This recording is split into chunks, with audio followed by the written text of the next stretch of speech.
As night fell again over the battlefields, the fires from the dawn still glowed faintly on the horizon.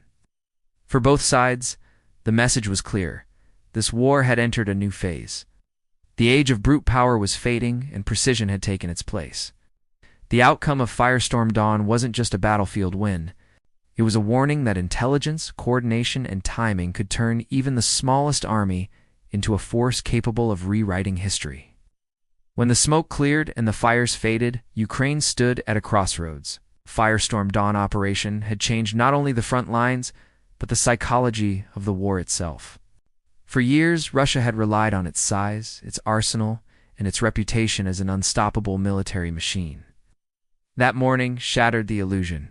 It proved that technology, planning, and precision could outweigh brute force. The world watched as the evidence unfolded. Satellite images, intercepted radio logs, and the silent footage of drones gliding through the night. Each frame told the same story.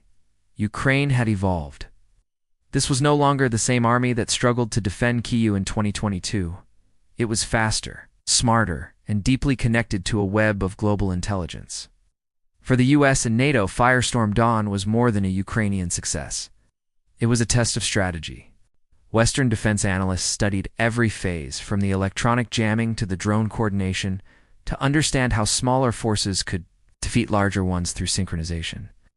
Inside the Pentagon, one senior officer reportedly said, "This is what future warfare looks like, data before bullets." But amid the celebration, Ukrainian soldiers knew the truth. This victory came at a cost.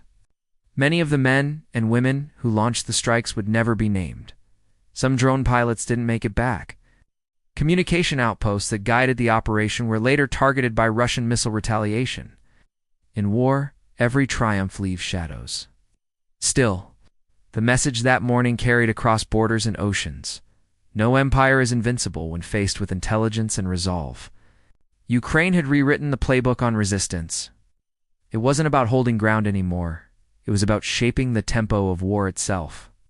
Each strike, each operation, was now part of a larger lesson, that technology and courage together could bend the course of history. For Russia, the dawn was a shockwave of humility. Their commanders were forced to rethink every tactic, every supply route, every assumption. The image of dominance that Moscow projected for years cracked under the weight of precision warfare. They had underestimated Ukraine's ability to adapt, to learn, and to evolve under fire. The U.S. Navy and its allies quietly monitored every phase of the operation, analyzing radar patterns, signal traffic, and satellite feedback. The strike became a real-world case study in hybrid warfare, a blend of cyber, air, sea, and land operations working in harmony.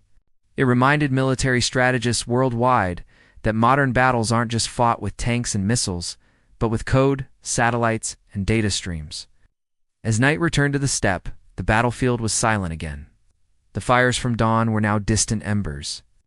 But the story of that morning would live on in the minds of those who fought, and in the calculations of generals across the world. In a single night, Ukraine had done more than strike back. It had proven that courage, when guided by intelligence, could outshine fear. The Dawn Firestorm was not only a military victory, it was a signal to the world that even in the darkest hour, a nation's will to fight, to think, and to stand can still rise like fire through the sky. The war was far from over. The one truth had already been written in smoke and flame. The future of warfare had arrived, and it began before sunrise.